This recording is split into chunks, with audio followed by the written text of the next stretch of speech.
Hello everyone, back at it again on another frozen lake. I have been here before, but not this year. There's some vehicle tracks on the ice. We got about, 7, 8, 9 inches of ice. It's pretty solid stuff.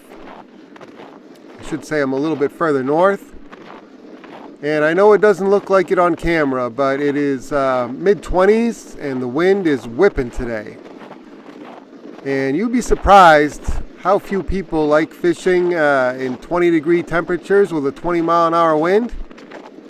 I can pretty much fish anywhere I want. There's hardly anybody out here. There's no vehicles, just tracks.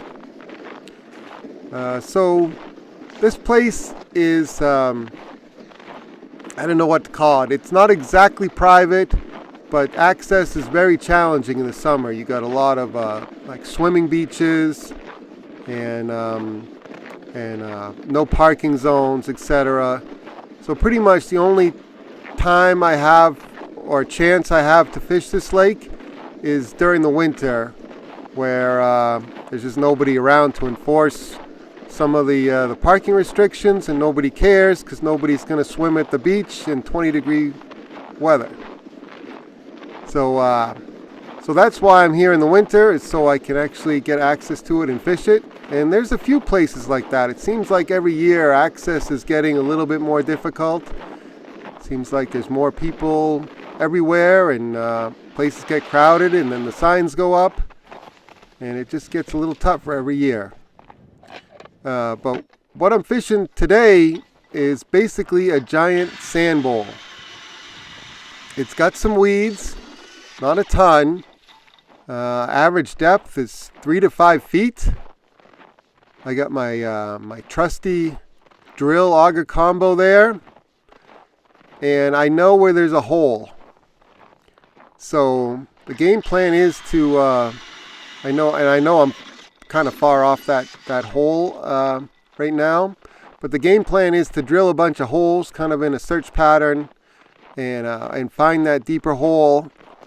That's, I don't know if it's even 10 feet deep, but if everything else is 3 to 5, a 10-foot deep hole is like an oasis for the fish.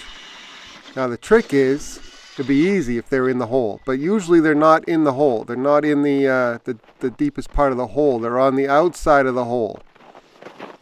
And so what that means is I have to first find the hole, and then find the fish, and then drill a bunch more holes kind of around the deeper hole, and kind of find the spot on the spot that's holding the fish on this particular day. So that's what I'm going to do, and we're going to cut ahead to getting rigged up, and then we're going to look underwater and show you exactly what we're working with.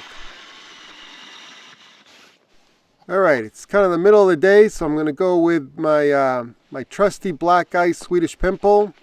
It's the little guy, and I'm going to tip that with a piece of real worm, a piece of real trout worm. Sometimes these are called red worms, but you could use compost worms, you can use mealworms, you could use wax worms, you can use spikes. Whatever bait is handy and readily available and can fit on that single hook. Any kind of bait that you like and you can get your hands on is great. Speaking of my hands, I got to put those gloves back on before my hands freeze. It's pretty cold out here today,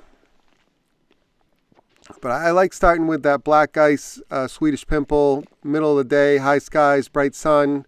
It's a very neutral color. It's not exactly black. It's more like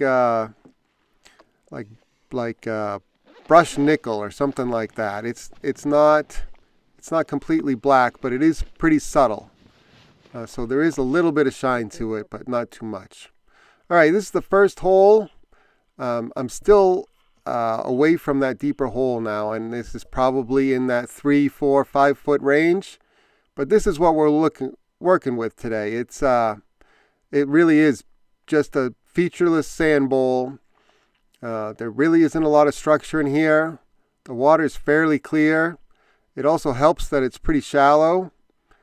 and the fish are spooky. You know, they can hear you because you're not that far away from them, so you have to be kind of quiet on the ice. Um, and yeah, and it can be a challenge just drilling the holes. You know, you can imagine a 6-inch auger bait coming through 9 inches of ice and just plunging into the water. That's going to spook some fish.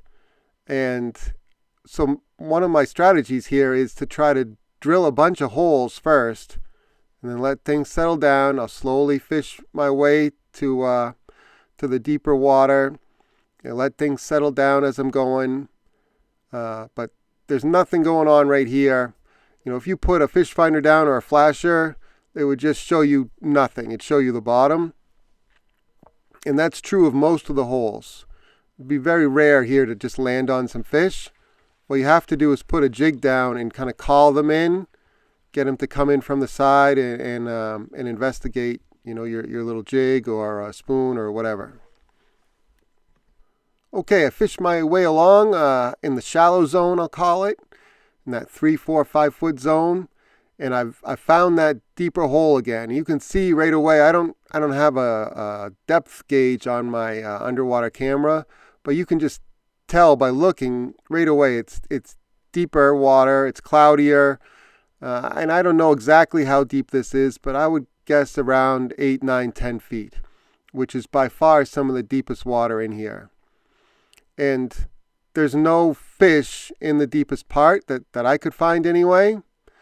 They were all on the outside of it, and specifically where an inside turn came up close to that deeper hole. So if you're not familiar, an inside turn is basically just the side of a point. So you get a little minor point sticking out into the pond, and that extends out underwater. And then on either side of that point, there'll be inside turns on the right and the left. And where the fish were right on the inside turn, near the deeper water, but not in the deep water. And after you fish enough places, you start to see patterns like this, and you can use them on the same lake, you know, year after year, or you can use them on new lakes that you haven't fished before, and dial in a bite faster, just based on fishing history and stuff you've learned at other lakes. Now this is kind of interesting. These are small yellow perch, and a lot of people fishing a fish finder or a flasher, they'll say, I'm just covered up with these fish. They're all around my jig, and well, I got that one, and they won't hit, or they take a little swipe at my jig, but I can't hook them. A lot of times, at least in my area, you're just covered up with those small little micro yellow perch. This is kind of what I'm after today. These are 2 bigger bluegills. This pond has a reputation for having bigger than average bluegill. I think that's partly because it's so shallow. The whole place is pretty much fertile. At least in the summer, you know, there's going to be all kinds of bugs and worms and invertebrates and larvae that the fish can feed on, and all of it is like that. All of it would be exposed to sunlight, and there'll be photosynthesis going on in the whole food chain. Some other bodies of water, they get really deep. Sometimes, unless there's smelt or some other kind of forage fish swimming around out there, there's a limit to how much light penetration will go, and also a limit in terms of the thermocline and just how fertile that water is way out deep. All right, so there was some sunfish, and then we saw perch come through. There's another one of those smaller yellow perch. He's not really what I'm interested in. There's another one. They're both at the bottom of the camera frame there. I'm trying to get something bigger to come in from the side and take a swipe at that little Swedish pimple there. Sometimes this works. Sometimes I just catch small perch for a little bit. But really what I'm trying to do is keep it just above those perch, and I'm hoping that something comes in from the side. other than more little yellow perch. All right, there's going to be a bluegill sliding in from the side. He's almost off camera. There he is in the lower left corner. Up he comes, and I got him. Yeah, so that was kind of what I was hoping for. Something a little bit bigger than those little yellow perch coming in from the side. And I caught a bunch of bluegills. I didn't find any real giant ones on this trip. But at the end, I had something big come in, and I'm still not sure exactly what it was. I think it was a big crappie.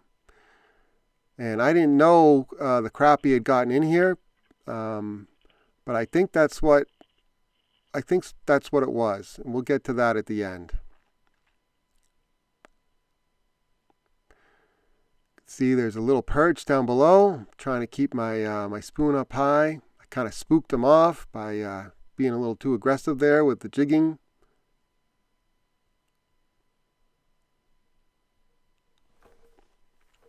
He's thinking about it. He's coming up. Oh, he's got a buddy to help him. Yeah, if you don't know what these are, these little perch will drive you nuts. I'm fishing with a pretty small spoon, so I can still hook them. But if you're fishing with like a bigger Castmaster or a bigger Swedish Pimple, you'll see him on the flasher. You'll see him on the fish finder, and you'll just be covered up with fish, and you'll have no idea what's down there that you can't hook. And a lot of times it's those little yellow perch. So with the camera, I can see what they are, and I could either move or I can try to fish through them.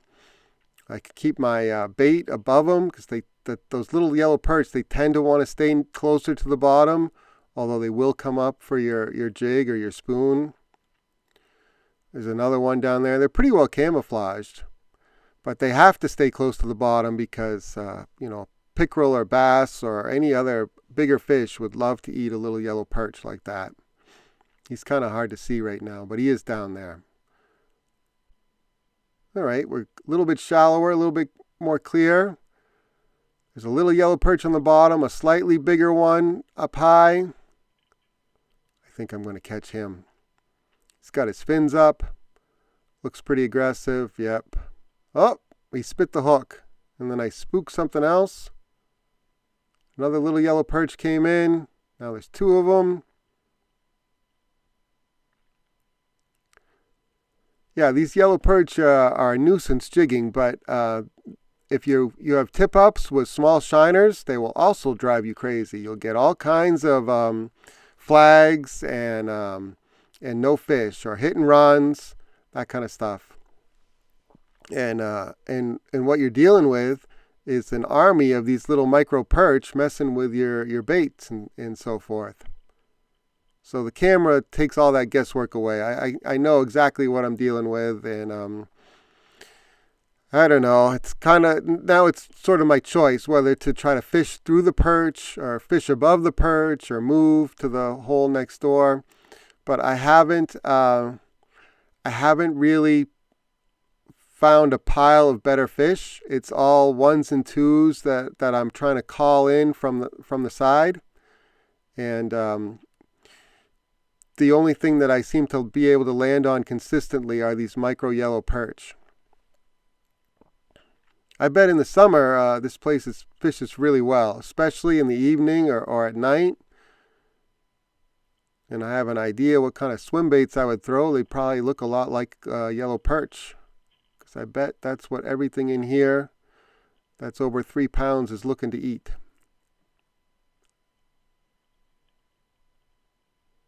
Yeah, they're everywhere. They are kind of neat to just watch. They must be doing well in here because there's a whole lot of them.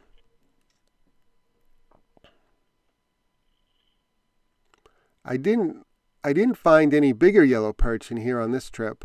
I got one that was kind of medium sized, but most of them were real small. And I also have found white perch in here, but those also seem to run small. I didn't run into any white perch on this trip. But yeah, it's like an aquarium down there. There's 1, 2, 3, 4 little perch on screen right now.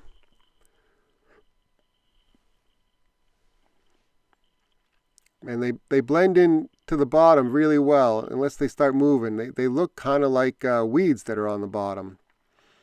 Now that's a little different fish. That's a bluegill. Decent sized one. Get my jig back down to him. And he comes over to check it out. And he's on it right away. I'm fishing a little bit too low there. Oh, I almost had that fish. See if I can get him to come back. Oh, he's all fired up. Can lift him a little bit. There. Yeah, I don't know why I dropped down all the way to the bottom. That's usually not a good move, and I kind of puffed up the bottom there, the silt on the bottom.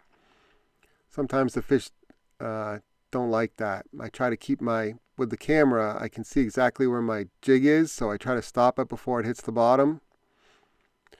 It's funny, years ago without the camera, I used to always drop it to the bottom and kind of puff the bottom up a couple times and then reel up a couple cranks and start jigging. With the camera, if I can help it, I usually don't let it hit the bottom. I saw a bluegill briefly, and then I'm covered up with these micro yellow perch again. They are everywhere here. I shouldn't say that. There's a lot of, I don't know what to call it, dead water here, where you just look at the bottom and it looks like the surface of the moon. No fish at all. But around this deeper hole, it was just covered up with these micro yellow perch. I would guess there's hundreds of them down there at different spots.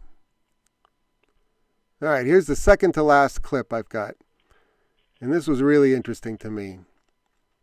There's going to be a bluegill on screen, and then there's going to be a much bigger fish that comes in from, I think it's the top left.